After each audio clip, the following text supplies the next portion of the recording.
Alors, je vais vous présenter aujourd'hui un cours intitulé Insuffisance aortique. Il s'agit d'un cours destiné pour les étudiants de 4e année médecine dans le cadre du module de cardiologie. Il faut savoir que l'insuffisance aortique est une valvulopathie qui est plutôt assez fréquente, en particulier dans notre pays. Alors, je vous présente le plan du cours. On va commencer d'abord par une petite définition. On va énumérer par la suite les différentes étiologies de l'insuffisance aortique. Vous allez vous rendre compte, elles sont nombreuses. Et il faut faire la part des choses entre l'insuffisance aortique aiguë d'ailleurs de l'insuffisance aortique chronique, car ils ont une physiopathologie, un diagnostic, une évolution et un traitement qui sont complètement différents. On abordera par la suite le chapitre physiopathologie, qui est la pierre angulaire de ce cours, et qui va vous permettre de voir le retentissement en amont et en aval de la valve aortique. Il va vous expliquer comment faire le diagnostic, l'évolution de la pathologie en l'absence de traitement ainsi que le pronostic. Et enfin, on va aborder le traitement de cette pathologie.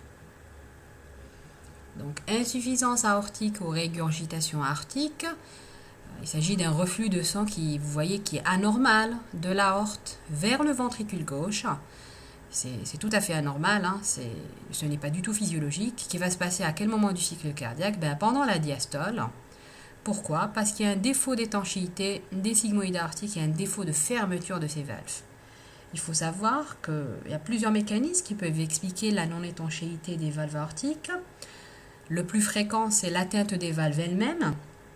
Les valves aortiques étant rétractées, sclérosées, abîmées, il y a une perforation à cause d'une endocardite par exemple. Du coup, elle ne se ferme pas correctement pendant la diastole et il y aura secondairement un reflux de sang de l'aorte vers le ventricule gauche pendant la diastole et donc une fuite aortique qui est anormale. Deuxième mécanisme qu'il faut absolument connaître, c'est la dilatation de l'aorte. Une aorte dilatée va dilater avec elle l'anneau aortique et du coup les valves ne vont pas se coapter, ne vont pas se fermer correctement. Il y aura secondairement une fuite aortique, c'est pour cela qu'on parle dans ce mécanisme-là d'une insuffisance aortique qui est plutôt fonctionnelle. Les valves ne sont pas malades, c'est l'aorte qui est dilatée qui dilate l'anneau par la suite. Troisième mécanisme qui est rare mais qu'il faut connaître également, c'est la distorsion de l'anneau aortique. Et là, il peut être responsable d'une fuite aortique. Alors, les étiologies, on va commencer d'abord par les étiologies de l'insuffisance aortique chronique. Alors, l'étiologie la plus fréquente et malheureusement encore à l'heure actuelle dans notre pays, c'est le rhumatisme articulaire aigu. Qu'est-ce qui va se passer dans le RA? Il y aura une soudure des commissures avec une rétraction des bords libres des valves. Ces valves ne vont pas se fermer correctement, donc il y aura une fuite aortique secondaire à cette rétraction des valves. Deuxième étiologie, et c'est une cause qui est plutôt fréquente dans les pays développés, ça ne veut pas dire qu'elle n'existe pas chez nous, c'est l'insuffisance aortique dystrophique. Et c'est le mécanisme qu'on avait abordé tout à l'heure. Il y a une dilatation de l'aorte ascendante, je vous montre ici dans l'image échographique. Cette aorte dilatée va dilater avec elle l'anneau aortique et du coup, les valves ne se ferment pas correctement en diastole, il y aura une fuite aortique. Il y a plusieurs pathologies qui entraînent des anomalies du tissu élastique et du coup l'aorte est dilatée. C'est la maladie de Marfan, l'anévrisme idiopathique, la maladie d'Ehlers-Danlos, l'ostéogénésis imperfecta et tant d'autres. Et ça entraîne justement une fuite aortique qui est assez fréquente dans les pays développés. Troisième étiologie, les aortites inflammatoires. Comme son nom l'indique, il y a une inflammation de l'aorte et des sigmoïdes qui entraîne une fuite aortique. Alors, quelques exemples d'aortites inflammatoires, la syphilis, la spondylarthrite ankylosante, la maladie de Takayasu et tant d'autres. Toujours dans les étiologies, les cardiopathies congénitales.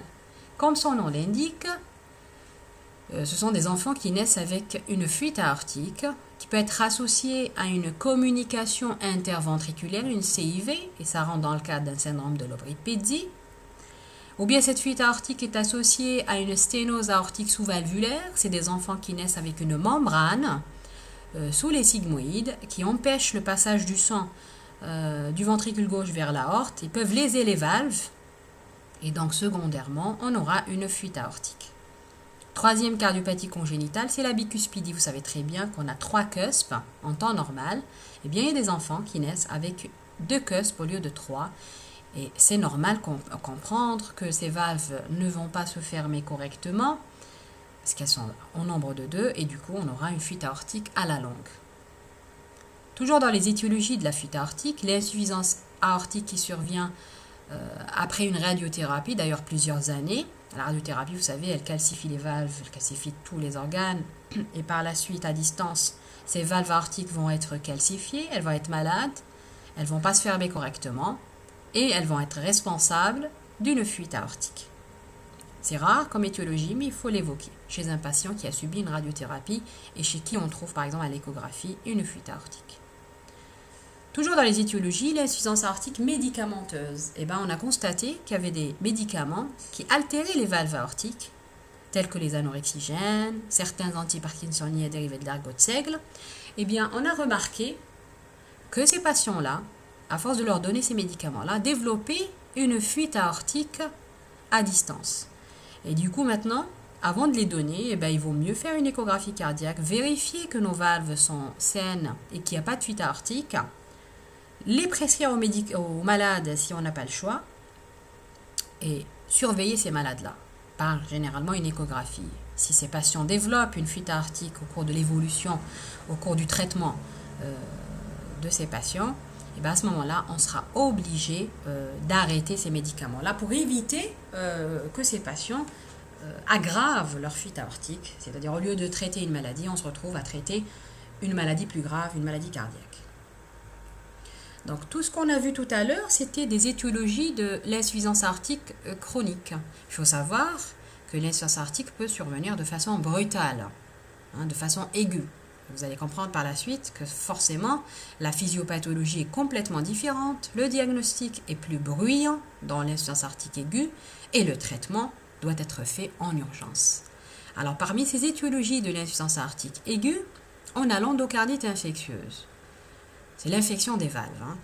Donc, il y aura des lésions importantes des valves aortiques, à titre de végétation, d'ulcération, des perforations, les abcès de l'anneau. Et donc, c'est une étiologie qui est assez aiguë. C'est quelque chose qui s'est passé de façon brutale. Et donc, c'est généralement une pathologie grave qui est responsable d'une insuffisance aortique aiguë. Ces malades-là doivent être pris en charge dans le cadre de l'urgence. Dans les étiologies de l'insuffisance aortique, on a la dissection de l'aorte. C'est une urgence. Pourquoi ? D'abord, par définition, la dissection de l'aorte, c'est une rupture de l'aorte à travers une brèche au niveau de la média, à travers une brèche de l'intima. Cette aorte va se disséquer, va se rompre et entraîner, entre guillemets, une hémorragie interne. Donc, généralement, ces patients-là doivent être traités assez rapidement. Pourquoi elle entraînerait une insuffisance aortique aiguë? On peut avoir, au moment de cette dissection, une éversion d'une sigmoïde ou une dilatation de l'anneau qui va être responsable d'une fuite aortique. Et donc, il faut justement opérer ces malades-là assez rapidement. Troisième étiologie de l'insuffisance aortique, on a l'insuffisance aortique traumatique. Lors, par exemple, d'un accident de la voie publique, c'est une urgence et généralement, ça aggrave le pronostic de ces patients-là. Donc là, on va aborder le chapitre de la physiopathologie. Et donc, on va séparer absolument l'insuffisance aortique chronique de l'insuffisance aortique aiguë. On va commencer d'abord par l'insuffisance aortique chronique. Et on va étudier, comme dans toutes les valvulopathies, d'abord le retentissement en amont de la valve aortique, puis le retentissement en aval de la valve aortique. Alors, quel est l'amont de la valve aortique? C'est bien le ventricule gauche. Qu'est-ce qui va se passer au niveau du ventricule gauche? Alors, imaginez ce ventricule gauche, à chaque diastole, il va recevoir le débit systémique habituel, d'accord, qui vient de l'oreillette de gauche lors du remplissage, ainsi qu'un volume régurgité anormal qui vient de l'aorte. Donc, il est confronté à une surcharge de volume. Forcément, comment il va réagir ce ventricule gauche? Il va se dilater pour pouvoir contenir tout ce volume-là. Lors de la systole suivante, on aura une augmentation du volume d'éjection systolique. Ce ventricule gauche, il a comme mission d'éjecter non seulement le débit systémique habituel, mais aussi le volume qui a été régurgité lors de la diastole précédente. Pourquoi tout ça? Sa mission, c'est quoi? C'est maintenir un débit cardiaque normal pour perfuser tous les organes. Et donc, à la longue, qu'est-ce qu'il va faire ce ventricule gauche? Il va augmenter sa force contractive selon la loi de Starling. Et en augmentant la force contractile, qu'est-ce qu'il va faire? Il va s'hypertrophier. Alors là, c'est ça le retentissement en amont du ventricule gauche. C'est la dilatation ventriculaire gauche et bien sûr, par la suite, une hypertrophie. Parce que ce ventricule gauche, il sera obligé de travailler encore plus pour maintenir un débit cardiaque normal au départ. Ce sont les mécanismes d'adaptation dans les insuffisances aortiques compensées. Qu'est-ce qui va se passer en aval maintenant? L'aval, c'est quoi? L'aval des sigmoïdes aortiques, c'est l'aorte et les artères périphériques. Eh bien, on a dit qu'il y avait un reflux de sang de l'aorte vers le ventricule gauche, en diastole. Donc la pression artérielle diastolique sera forcément basse. Mais en même temps, en systole, on avait dit qu'il y avait une augmentation du volume d'éjection systolique et du coup la pression artérielle systolique sera haute. Elle sera augmentée. Donc qui dit augmentation de la pression artérielle systolique, diminution de la pression artérielle diastolique, forcément la différentielle sera élargie. On aura des patients qui auront une systolique très haute et une diastolique très basse. Et on aura également ce qu'on appelle les signes périphériques d'hyperpulsatilité artérielle. Je vous ai dit tout à l'heure qu'il y avait une augmentation du volume d'éjection systolique. Donc les artères vont être l'objet, ils vont recevoir un volume sanguin important qui va arriver à leur niveau. Et donc forcément, ils seront hyperpulsatiles, ce qu'on appelle la danse des artères. Qu'est-ce qui va se passer également? On aura également une diminution du flux coronaire. Je vous ai dit, la perfusion des artères coronaires se faisant en diastole, et comme il y a un reflux de sang de l'aorte vers le ventricule gauche en diastole, donc il y aura une diminution du sang qui va arriver au niveau des artères coronaires. Et ces patients-là vont développer une insuffisance coronaire fonctionnelle. C'est-à-dire, ils vont avoir de l'angor, des douleurs thoraciques au repos, alors qu'ils n'ont même pas de lésion coronaire, de lésion organique. Pourquoi? Parce qu'il y a une baisse de la perfusion coronaire au moment de la diastole. Alors, vous allez me dire, ces mécanismes d'adaptation, ils vont être à un moment dépassés, effectivement. Selon la loi de Franz-Starling, arrivé à un certain niveau, cette force contractile ne va pas, ne va pas suffire. Et du coup, ce ventricule gauche dilaté va se fatiguer, il s'épuise. Et on assistera à une altération de la fraction d'éjection ventriculaire gauche.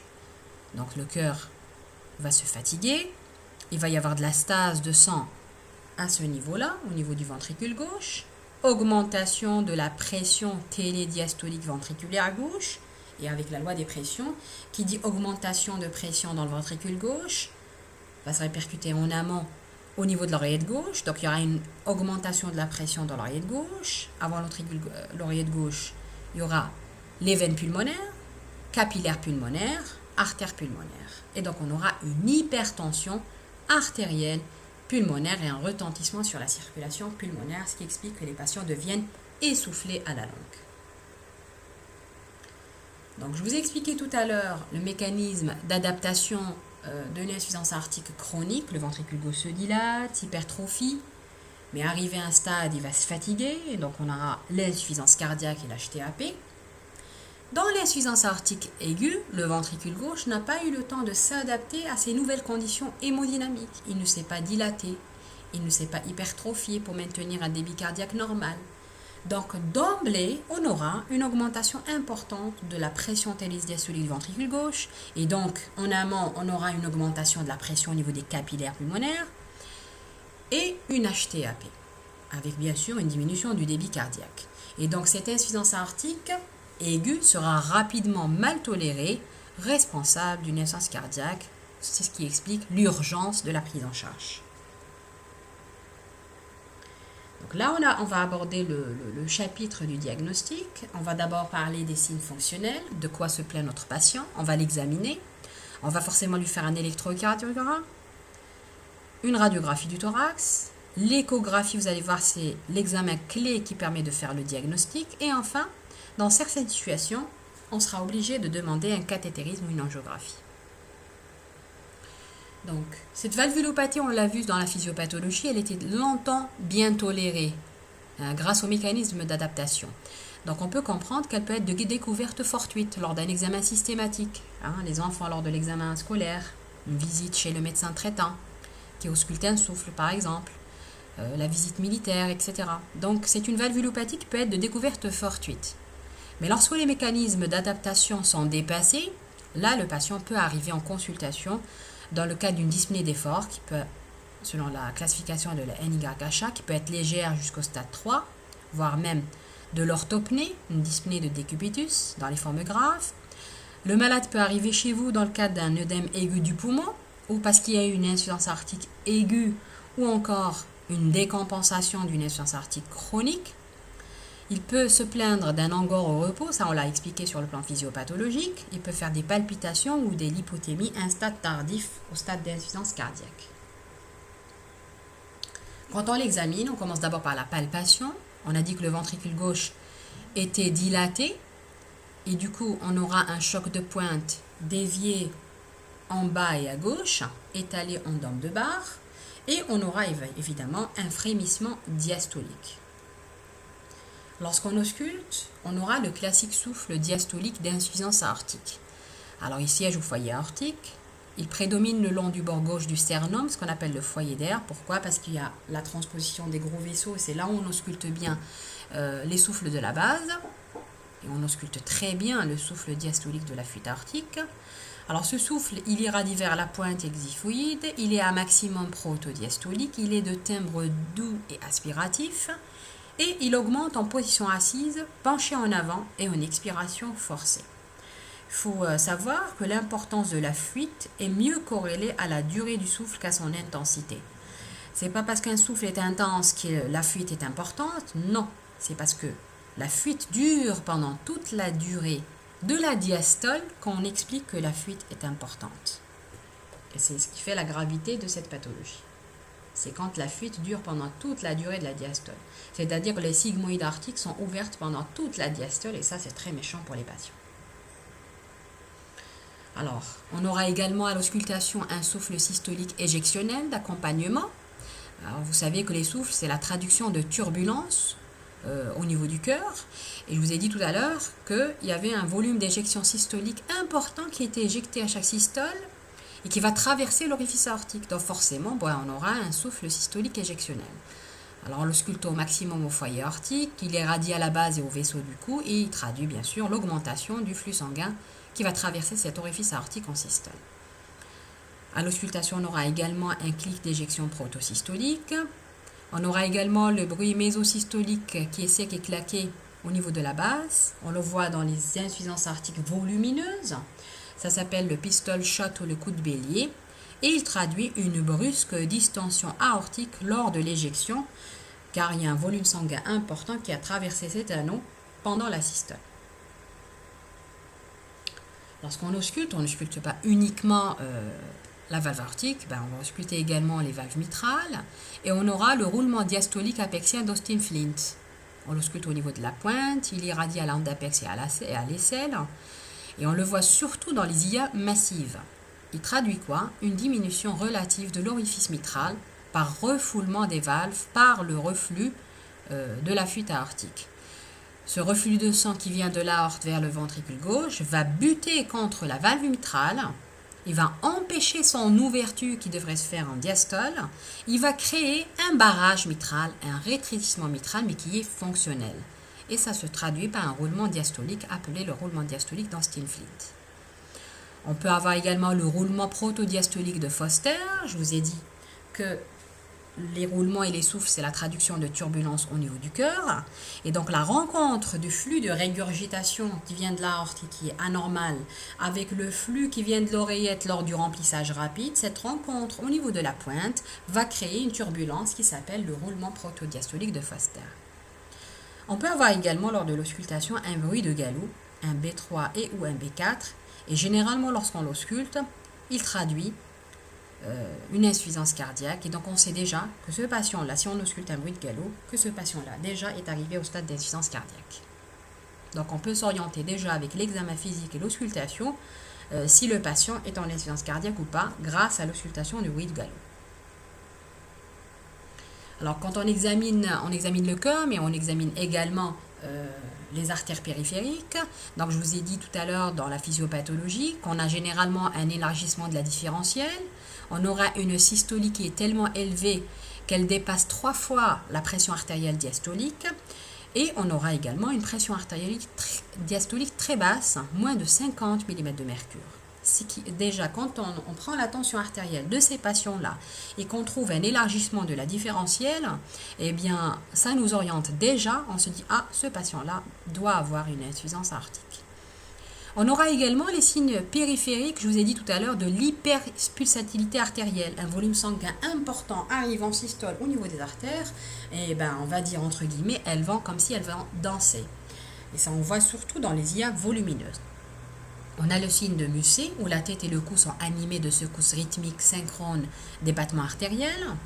On a le signe de Vario, où si on met une jambe sur l'autre, on dit au patient de mettre une jambe sur l'autre, et bien on va voir un soulèvement systolique de la jambe et du pied à ce moment-là, tellement il y a un volume sanguin qui arrive au niveau de la jambe.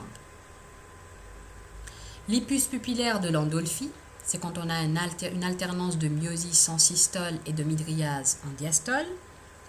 Les pouls de Corrigan, c'est les pouls qui sont périphériques, amples et bondissants. Je vous ai dit, un volume sanguin important qui arrive au niveau des artères et du coup, il est très facile de prendre les pouls au niveau des artères périphériques, dans le cadre de la fuite aortique. Le pouls capillaire de Quink, c'est une alternance de rougeur et de pâleur de la peau, rythmée par les systoles cardiaques. Le double ton de Traube, à l'auscultation de l'artère fémorale, après le choc systolique, on a un deuxième choc diastolique.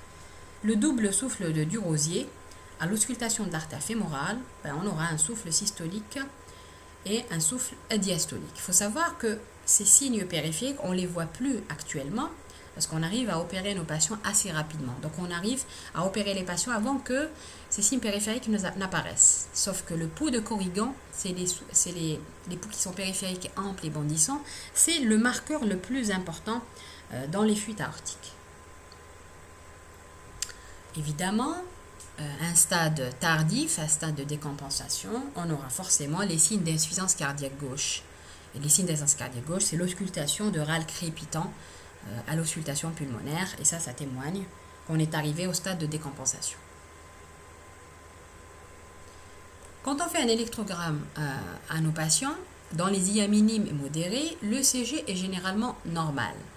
Dans les IA volumineuses, on aura une hypertrophie ventriculaire gauche qui est diastolique. Alors, comment se traduit sur un électrocardiogramme une HVG diastolique, une HVG de surcharge? On aura une déviation axiale gauche, des ondes T qui sont positives et pointues dans les précordiales gauche, V5, V6.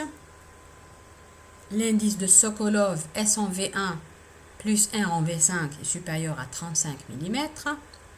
L'indice de Corneille, qui est plus spécifique, R en AVL et S en V3, est supérieur à 28 mm chez l'homme, 20 mm chez la femme.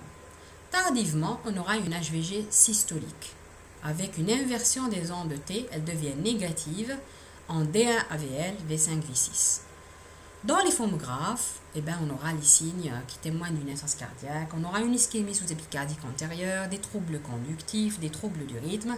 Et généralement, quand on a ces signes-là sur l'électrocardiogramme, ça témoigne d'une défaillance et d'une déchéance myocardique. Donc, je vais vous montrer un électrocardiogramme d'hypertrophie ventriculaire gauche classique diastolique. Quand on voit l'indice de Sokolov, S en V1, qui est supérieur à 20 mm, et R en V5, V6, qui est supérieur à 20 mm. L'indice de Sokolov, 20 plus 20 égale à 40, supérieur largement à 35 mm. Quand on essaie de voir l'indice de Corneille, R en AVL, qui est presque à 20 mm, 17 mm, et S en V3, 1, 2, 3 carreaux, donc ça nous fait 20 mm plus 15, 35 mm, il est largement supérieur à 20 ou à 28 mm, que ce soit un homme ou une femme. Donc, ça témoigne d'une hypertrophie ventriculaire gauche. Et quand on voit les ondes T, elles sont positives en V5, V6, ça témoigne d'une HVG qui est plutôt diastolique. Sur la radiographie du thorax, on doit différencier une radiothorax d'une IA chronique, d'une radiothorax d'une insuffisance aortique aiguë. dans l'insuffisance aortique chronique, on aura forcément une cardiomégalie au dépôt des cavités gauches, avec saillie de l'aire inférieure gauche et une pointe plongeante. On aura également une dilatation de l'aorte quand l'insuffisance aortique est d'origine dystrophique. Et on peut voir sur une radiographie de thorax, les signes d'insuffisance cardiaque à un stade tardif avec une redistribution de la vascularisation vers les sommets. Ce sont les signes d'hypervascularisation pulmonaire. Dans l'insuffisance aortique aiguë, le ventricule gauche, on a dit, dans la physiopathologie, il n'a pas eu le temps de se dilater ni de s'hypertrophier. Et donc forcément, on n'aura pas de cardiomégalie, le cœur est de volume normal. Par contre, on aura d'emblée les signes d'insuffisance cardiaque qui apparaissent de façon précoce. Donc on aura un cœur de volume normal avec une hypervascularisation pulmonaire. Donc je vous ai dit tout à l'heure que l'échographie cardiaque, c'est l'examen clé dans les valvulopathie parce qu'elle permet à la fois d'affirmer le diagnostic de la fuite aortique, d'apprécier de sa sévérité, de savoir si elle est sévère ou pas et donc d'orienter le patient au chirurgien cardiaque ou pas, de rechercher l'étiologie parce que de là va dépendre le traitement et d'apprécier le retentissement sur la fonction ventriculaire gauche. Donc comment faire le diagnostic positif de cette valvulopathie? On aura, en cas de fuite aortique, un fluttering diastolique de la grande valve mitrale et ou du septum interventriculaire. Je vous ai dit tout à l'heure que le volume sanguin, ça c'est une coupe parasternale grand axe, longitudinale, qui montre l'aorte à ce niveau-là, l'oreillette gauche derrière, en postérieur, le ventricule droit et le ventricule gauche. La valve mitrale entre l'oreillette gauche et le ventricule gauche. Et normalement, le sang va passer du ventricule gauche vers l'aorte. Et donc au moment de la diastole, ça c'est une image en systole, mais au moment de la diastole, il y a un volume sanguin, je vous ai dit, qui vient de l'aorte vers le ventricule gauche, et donc il va buter contre la grande valve mitrale, il va l'empêcher de s'ouvrir au moment de la diastole, au moment du remplissage. Et le fait de l'empêcher de s'ouvrir, elle va trembler cette valve mitrale, et ça va créer ce qu'on appelle le fluttering diastolique de la grande valve mitrale. Le signe qui va vraiment nous orienter et nous dire qu'il y a une fuite aortique à l'échographie cardiaque, c'est le fait d'enregistrer en diastole, alors que les valves devraient être fermées, un flux anormal sous les sigmoïdes aortiques, un flux en couleur qui est tout à fait anormal en diastole. Ce qu'on appelle cette mosaïque-là, c'est une fuite aortique au Doppler couleur. Et quand on fait un Doppler continue sur la valve aortique, ici c'est une coupe apicale 5 cavités. Pourquoi 5 cavités? Il y a le ventricule gauche, le ventricule droit, l'oreillette gauche, l'oreillette droite et l'aorte au milieu. Et donc le fait d'avoir un reflux de sang de l'aorte vers le ventricule gauche en diastole, nous en Doppler couleur, puisque notre capteur est ici, en Doppler continu, on enregistre un flux qui est plutôt positif. Il est au-dessus de la ligne de base du Doppler. Et ça, c'est pas normal. Parce que le sang, normalement, passe du ventricule gauche vers l'aorte. Donc, il devrait s'enregistrer en négatif. Le sang fuit notre capteur. Le fait d'enregistrer un flux positif, un flux qui vient de l'aorte vers le ventricule gauche en diastole, donc il approche notre capteur, donc il va s'enregistrer en flux positif au-dessus de la ligne de base, c'est pas normal. Ça témoigne qu'il existe une fuite aortique. Donc là, vous avez vu, il y a des paramètres qui nous ont permis de dire à l'échographie qu'il y a une fuite aortique. On a enregistré un flux sous-sigmoïdien en Doppler couleur. On a enregistré le fluttering diastolique en TM, en temps mouvement. Et on a enregistré un flux positif en Doppler continu. Donc maintenant, il faut apprécier la sévérité de cette fuite aortique. Il faut la quantifier. Et là, nous, on a des paramètres, les cardiologues, on a des paramètres pour dire si une fuite aortique est importante ou pas. Alors, généralement, lorsque la vitesse avec laquelle le gradient de pression VG-aorte diminue, ça s'appelle le temps de demi-pression ou de demi-décroissance. S'il est inférieur à 200 millisecondes, on parle de fuite aortique importante. Deuxième paramètre, c'est l'importance du reflux diastolique dans l'aorte descendante. On appelle ça la vitesse télédiastolique dans l'isthme aortique. Et si elle dépasse les 20 cm par seconde, nous, on peut savoir à l'échographie que la fuite est importante. L'extension du jet régurgitant dans le ventricule gauche, plus ce jet arrive jusqu'à la pointe du ventricule gauche, ça veut dire que la fuite est importante. Si ce flux reste au niveau des sigmoïdes aortiques, juste au niveau des sigmoïdes, la fuite est minime. Et bien sûr, on peut mesurer le diamètre du jet de l'insuffisance aortique à l'origine au Doppler couleur. Ce sont des paramètres qu'on connaît très bien en échographie cardiaque. Si ce diamètre dépasse les 13 mm, eh bien, on peut dire que la fuite est importante.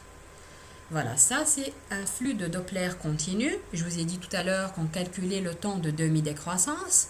Et si on voit qu'il est inférieur à 200 millisecondes, comme cela chez ce patient-là, il a été enregistré à 310 millisecondes, donc la fuite n'est pas très importante. S'il était inférieur à 200 millisecondes, on dirait que la fuite serait importante. Là, c'est une coupe 4 cavités, puisqu'on a le ventricule gauche dans cette coupe, le ventricule droit, l'oreillette gauche, l'oreillette droite. C'est une coupe apicale et dans laquelle on va voir que l'IA est volumineuse, puisqu'on a une mosaïque de sang en diastole qui arrive jusqu'à la pointe du ventricule gauche, c'est-à-dire pendant toute la diastole, il y a un reflux de sang de l'aorte vers le ventricule gauche, et donc nous, on peut attester à l'échographie que la fuite est volumineuse. Là, c'est une coupe suprasternale. On met la sonde d'échographie au niveau du creux suprasternal, et donc on va enregistrer l'aorte à ce niveau-là. On aura l'aorte ascendante, l'aorte horizontale et l'aorte descendante, avec les troncs supraortiques. Qu'est-ce qu'on fait? Nous, on met notre Doppler pulsé au niveau de l'isthme aortique. Et normalement, qu'est-ce qu'on voit à ce niveau-là? Normalement, le sang passe ainsi, il va descendre jusqu'à l'aorte descendante. Et notre capteur est ici. On enregistre normalement un flux négatif, puisque le sang descend. Et donc, il va fuir notre capteur. Et donc, on enregistre un flux négatif. Le fait d'enregistrer un flux positif, c'est-à-dire que le sang passe comme ça et en diastole, il est régurgité. Le fait qu'il soit régurgité, à ce niveau-là, on va enregistrer un flux qui va approcher notre capteur et donc ce flux va être positif, il est au-dessus de la ligne de base. Nous, qu'est-ce qu'on va faire? On va enregistrer la vitesse télédiastolique à la fin de la diastole dans l'isthme aortique. Et si cette vitesse dépasse les 20 cm par seconde, on peut savoir que la fuite aortique est importante. Exemple chez ce patient, il a une vitesse qui est au-delà des 29 cm par seconde. Et du coup, on peut savoir que chez ce patient-là, eh bien, la fuite aortique est très importante. Et donc, il faut opérer notre patient. L'échographie permet également de faire un diagnostic étiologique, de rechercher la cause de la fuite aortique. Comment? Elle peut nous montrer l'épaississement des sigmoïdes aortiques dans le cadre du rhumatisme articulaire aigu. Elle peut nous montrer des végétations dans le cadre de l'endocardite infectieuse. On peut voir si l'aorte est dilatée ou pas dans le cadre des insuffisances aortiques dystrophiques. On peut même objectiver une bicuspidie aortique au lieu de trouver 3 cuspes chez les patients qui ont une fuite aortique. Voilà une image échographique. Et on voit très bien, c'est une coupe parasternale grand axe. On voit très bien sous les sigmoïdes une image échogène anormale qui se balade sous les sigmoïdes. Il s'agit d'une végétation. Effectivement, ce malade, il avait une endocardite et on doit confronter ces images-là avec la clinique. C'est des patients qui ont de la fièvre, qui ont un syndrome inflammatoire biologique et à l'échographie, une endocardite infectieuse qui est bien visible. Et lorsqu'on fait un Doppler couleur, effectivement, en diastole, il existe une mosaïque sous les sigmoïdes en diastole, alors que normalement, il n'y a pas de sang à ce niveau-là. Le même patient, on fait une coupe apicale 4 cavités et on voit un amas de fibrine avec des microbes. C'est ça l'endocardite. C'est une végétation qui est volumineuse. Et le problème avec cette végétation, c'est qu'elle risque d'emboliser, de partir dans la circulation et le malade peut faire des accidents ischémiques à type d'AVC cérébral, d'ischémie aiguë des membres inférieurs, etc. Donc, il faut opérer nos patients avant que cette végétation ne se détache et ne parte dans la circulation systémique. Exemple de ce patient qui a un anévrisme de l'aorte ascendante. Normalement, l'aorte n'est pas aussi dilatée. Et donc, forcément, elle a dilaté l'anneau aortique et il s'est produit une fuite aortique secondaire fonctionnelle à cet anévrisme de l'aorte. Et nous, on a des dimensions à partir desquelles on opère ces patients-là. Pourquoi? Parce qu'il faut éviter que cette aorte se dilate trop et on aura comme complication une dissection de l'aorte. Et le malade peut mourir à ce moment-là. Et donc, qu'est-ce qu'on fait généralement? On opère ces patients-là, on remplace l'aorte ascendante, et si la valve est très malade, on remplace également la valve aortique par une prothèse. L'échographie permet également d'apprécier le retentissement sur le ventricule gauche. Comment? Donc de voir si le ventricule gauche est dilaté ou pas, si le ventricule gauche a une fonction ventriculaire normale ou pas. Et donc on mesure les diamètres télédiastoliques et le diamètre télésystolique et voir s'ils sont augmentés ou pas. Et on peut mesurer également la fraction d'éjection. Et je vous ai dit tout à l'heure que dans les mécanismes compensés, cette fraction d'éjection sera altérée. Et donc on peut savoir si ce patient il est au stade de décompensation ou pas et comment on peut l'opérer. Donc là c'est un TM sur le ventricule gauche. On enregistre les contractions du ventricule gauche et le remplissage. Là, le ventricule gauche se contracte et donc on enregistre le diamètre télésystolique. À ce moment-là, le ventricule gauche, il se dilate, il se remplit et on peut enregistrer le diamètre télédiastolique. Et donc on peut savoir, en enregistrant, on a des valeurs, on peut savoir si le ventricule gauche est dilaté ou pas. On peut voir si le ventricule gauche en coupe apicale est dilaté, globuleux témoignant d'une fuite aortique importante.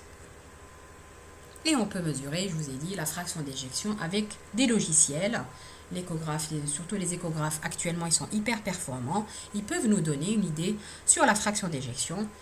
Si elle descend au-dessous de 60, une fraction d'éjection normale, elle est au-dessus de 60%, moins de 60, voire même moins de 50%, on parle d'altération de la fraction d'éjection. Parfois, on est amené à faire une échographie transœsophagienne, une ETO. Si on veut avoir une évaluation plus précise du mécanisme de l'IM ou de la morphologie des valves, en particulier en cas d'endocardite infectieuse ou de dissection aortique. L'ETO n'est pas indiqué en première intention, voyons, parce que c'est un examen qui est quand même désagréable. Il faut une anesthésie oropharyngée. Le malade doit être coopérant, c'est très difficile. On voit mieux à l'échographie transœsophagienne les valves, parce qu'on se met juste derrière le cœur, au niveau de l'œsophage, et donc on élimine l'air des poumons, le patient est très échogène.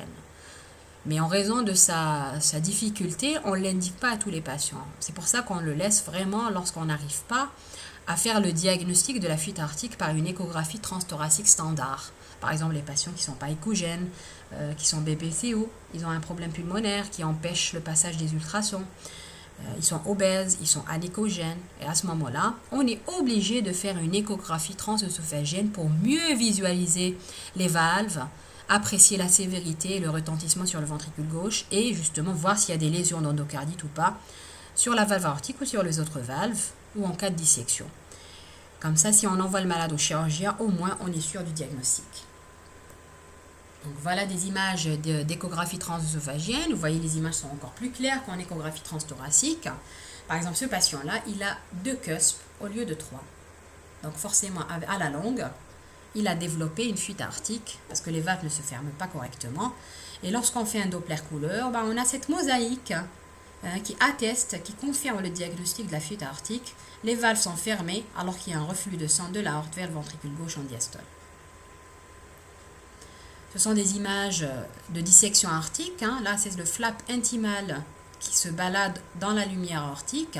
C'est une urgence. Là, vous voyez, ce flap intimal qui se balade dans l'aorte, qui peut attirer une sigmoïde dans son courant et du coup, cette valve ne va pas se fermer en diastole, responsable de fuite aortique.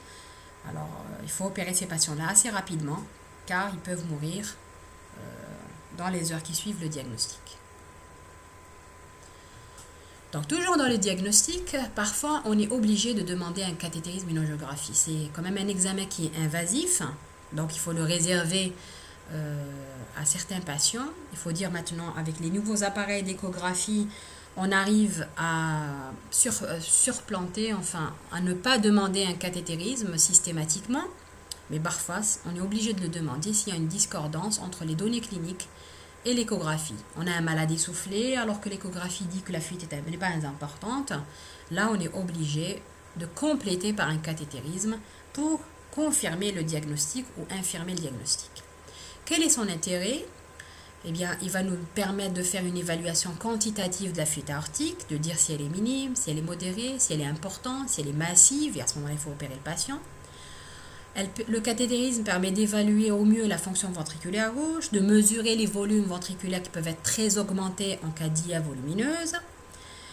Le cathétérisme nous permet également d'évaluer l'aorte ascendante, de voir si elle est dilatée ou pas. Permet de mesurer la fameuse pression télédiastolique ventriculaire gauche qui sera augmentée en cas d'insuffisance cardiaque, enfin en cas d'insuffisance aortique décompensée. Et dans le même temps, on est obligé parfois de réaliser une coronarographie préopératoire si on décide d'opérer le patient, en particulier chez les patients chez qui on suspecte des lésions coronaires, l'homme de plus de 35 ans, la femme ménopausée et ceux qui ont des facteurs de risque cardiovasculaires tels que l'hypertension artérielle, le diabète, la dyslipidémie.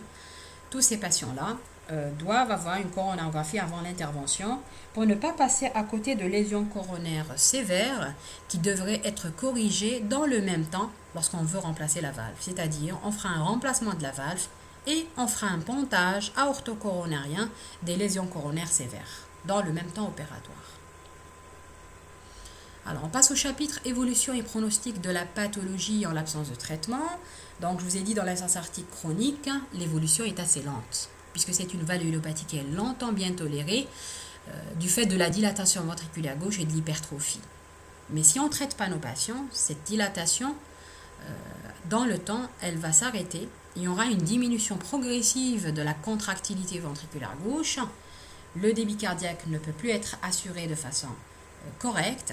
Et cette diminution de la contractilité peut être irréversible malgré la correction chirurgicale. C'est pour cela qu'il faut anticiper. Il ne faut pas attendre que les patients développent une dysfonction ventriculaire gauche. C'est-à-dire les patients qui sont possi ou asymptomatiques, on doit étudier le retentissement ventriculaire gauche. Et dès qu'on voit qu'il y a une augmentation des diamètres ventriculaires gauche et commence l'altération de la fraction d'éjection gauche, il faut poser l'indication opératoire pour éviter de passer au stade irréversible de la maladie. Et après, c'est trop tard, on ne peut pas opérer nos patients. Quels sont les facteurs de mauvais pronostic? Bien sûr, c'est l'âge, comme dans toutes les pathologies. Plus on est âgé, plus le pronostic est mauvais. Le fait que le malade fasse de l'angor, ça c'est mauvais pour les patients. Quand ils font des signes d'insuffisance cardiaque, c'est-à-dire qu'on est arrivé au stade de décompensation, et donc c'est un peu trop tard pour poser l'indication opératoire. Quand la diastolique est très basse, la pression artérielle diastolique de moins de 40 mm de mercure, ça c'est très mauvais aussi, ça veut dire que la régurgitation est importante. Lorsqu'on a une cardiomégalie volumineuse avec un indice cardiothoracique de plus de 0,60, lorsqu'on a une HVG de type systolique, c'est-à-dire qu'on est passé au stade d'HVG systolique avec des ondes T négatives en précordial gauche, et bien sûr, lorsqu'on fait l'échographie et on voit qu'on a une dilatation importante et une dysfonction ventriculaire gauche, là on sait que le malade est de mauvais pronostic. Dans l'insuffisance aortique aiguë, on a dit que le ventricule gauche n'a pas eu le temps de s'adapter aux nouvelles conditions hémodynamiques. Donc on doit poser l'indication opératoire rapidement, car le décès survient dans les mois ou dans les heures parfois qui suivent les premiers signes de décompensation cardiaque. Donc il faut agir absolument dans les meilleurs délais. Alors, on aborde maintenant le chapitre traitement. D'abord le traitement médical. Je vous ai dit qu'il faut prophylaxie de l'endocardite infectieuse, éviter tout foyer infection, en particulier dentaire. Il faut faire des soins dentaires sous couverture antibiotique chez tout patient qui a une fuite aortique pour éviter justement d'aggraver cette pathologie. Dans les pays où il y a une endémie de RA, il faut assurer la prophylaxie du RA pour éviter justement que ces enfants-là développent une fuite aortique par la suite. On peut donner certains médicaments qui ne font que ralentir l'évolution de la pathologie, mais généralement, le traitement est absolument chirurgical. Qu'est-ce qu'on doit faire? On doit remplacer la valve aortique ou par une valve mécanique ou par une bioprothèse. La bioprothèse est réservée chez les sujets âgés, car les prothèses mécaniques, le problème des prothèses mécaniques, c'est qu'on est obligé de mettre un traitement anticoagulant pour éviter que ces valves ne se bouchent, ne se thrombosent. Et du coup, il faut éviter ces médicaments-là, ils sont très contraignants. Le risque est très important d'hémorragie ou de thrombose si le traitement anticoagulant n'est pas bien entrepris. Donc chez le sujet âgé, il est très difficile de gérer ces médicaments-là. C'est des patients fragiles qui peuvent faire des hémorragies assez rapidement, qui peuvent ne pas faire leur bilan d'hémostase assez régulièrement. Parfois, il y a des patients indisciplinés chez qui on ne peut pas suivre un traitement anticoagulant et pour cela, il est indiqué chez ces patients-là une bioprothèse pour régler le problème. Le souci avec les bioprothèses, l'inconvénient, c'est qu'elles risquent de dégénérer avec le temps, au même titre que nos valves normales. Et du coup, si on les pose à des patients jeunes, il se pourrait que la maladie revienne et du coup on sera obligé de réopérer nos patients. C'est pour cela qu'on réserve les bioprothèses aux sujets âgés.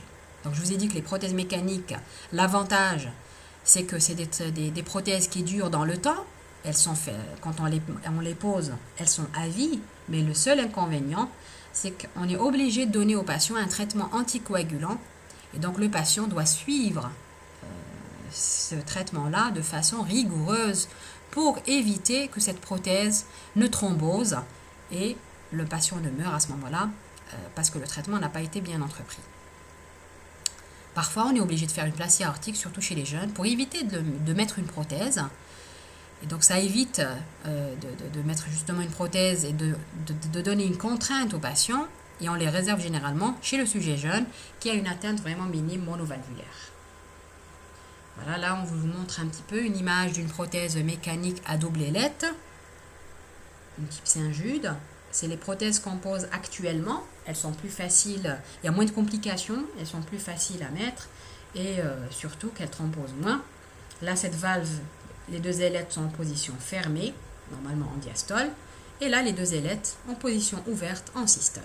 Et vous pensez bien qu'on est obligé, devant une valve métallique, de mettre un traitement anticoagulant, car le sang va buter contre ces valves et va former des caillots qui peuvent partir dans le cerveau. Et du coup, on est obligé de mettre un traitement anticoagulant, que le sang soit fluide, pas trop pour que ça ne fasse pas une hémorragie, mais en même temps que ces valves ne se thrombosent pas. Voilà, ça c'est les anciennes prothèses qui posaient vraiment problème. C'est les prothèses à billes type Star. C'est des valves vraiment catastrophiques parce qu'elles thrombosaient assez rapidement. Donc généralement, on ne les met plus maintenant, heureusement. Ça, c'est une bioprothèse porcine, donc qui ressemble à une valve normale. Et du coup, on les réserve généralement chez les sujets âgés. Là, vous voyez ce patient-là, cette bioprothèse. Eh bien, on a 3 cuspes avec 3 commissures. Exemple de la maladie annulo-ectasiante ou la maladie de Marfan, où je vous ai dit tout à l'heure qu'il y avait une aorte qui était anévrismale, dilatée, et qui peut s'accompagner d'une fuite aortique secondaire, fonctionnelle. Quand on opère ces gens-là, on remplace la valve aortique avec un remplacement de l'aorte ascendante avec un tube prothétique et on réimplante les coronaires pour régler le problème. Ça s'appelle l'intervention de Bentall. Alors, il faut savoir poser les indications opératoires. Tout à l'heure, je vous ai dit. Chez les patients qui sont symptomatiques, qui font de la dyspnée, etc., là, c'est clair. L'indication opératoire, elle est indiscutable. Mais chez les patients qui se plaignent de rien, l'indication opératoire se pose dès que le ventricule gauche devient trop dilaté, avec un diamètre télésystolique supérieur ou égal à 50 mm ou un diamètre télédiastolique supérieur à 70 mm. C'est-à-dire au-dessus de ces valeurs-là, il faut opérer nos patients même s'ils sont asymptomatiques, pour éviter après que les choses deviennent irréversibles. Ou bien on les opère lorsque la fonction ventriculaire gauche commence à se dégrader de une fraction d'éjection moins de 50%, alors qu'ils sont asymptomatiques. Là, il faut vraiment absolument opérer nos patients, même s'ils sont asymptomatiques, avant qu'ils arrivent à un stade symptomatique et ils deviennent inopérables. Donc en conclusion, vous avez vu, la fuite aortique est une pathologie, une valvulopathie assez fréquente, avec d'étiologies assez nombreuses. J'insiste sur la pathologie, l'étiologie rhumatismale, en particulier dans notre pays. C'est pour cela qu'il faut absolument insister sur la prophylaxie du RA et de l'endocardite infectieuse, pour éviter l'aggravation de cette pathologie.